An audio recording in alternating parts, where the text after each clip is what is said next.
తల్లి లేని పిల్లలకి వారికి తండ్రికి గాని లేదంటే ఎవరైతే గార్డియన్ గా ఉంటారో వాళ్ళ అకౌంట్కి ఇస్తున్నాం.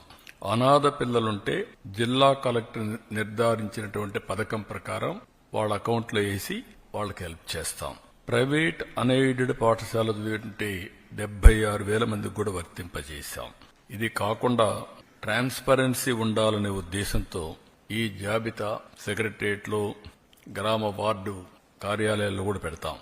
ఎక్కడైనా సరే ఇబ్బందులున్నా లేకుంటే సాంకేతిక సమస్యలున్నా ఇమ్మీడియట్ గా రిపోర్ట్ చేస్తే అవన్నీ కరెక్ట్ చేసి మళ్లీ అలాంటి వారికి కూడా సహాయం చేయడానికి ఫిర్యాదులను తీసుకోవడానికి జూన్ 26 వరకు టైం కూడా పెట్టాం.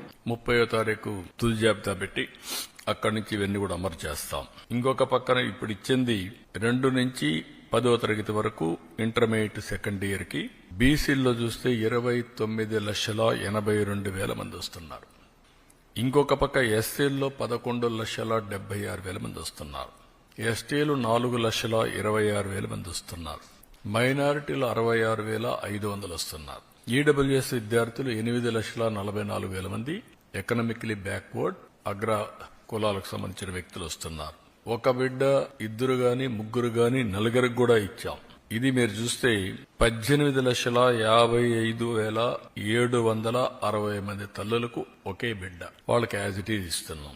14,55,322 మంది తల్లులకి ఇద్దరు బిడ్డలు, 29,10,644, 2,10,684 మందికి ముగ్గురు పిల్లలు. ఇది 6,32,052 మందికి ఇస్తున్నాం. 20,053 మంది నలుగురు పిల్లలు, అంటే 80,212 మందికి వీళ్ళకి కూడా ఇస్తున్నాం. ఏ మాట అయితే నేను చెప్పానో ఆ మాట ప్రకారం, ఒక పద్ధతి ప్రకారం, ఒక మాటలో చెప్పాలంటే ఇది ఒక పాపులేషన్ మేనేజ్మెంట్ కి ఒక ముందడుగు.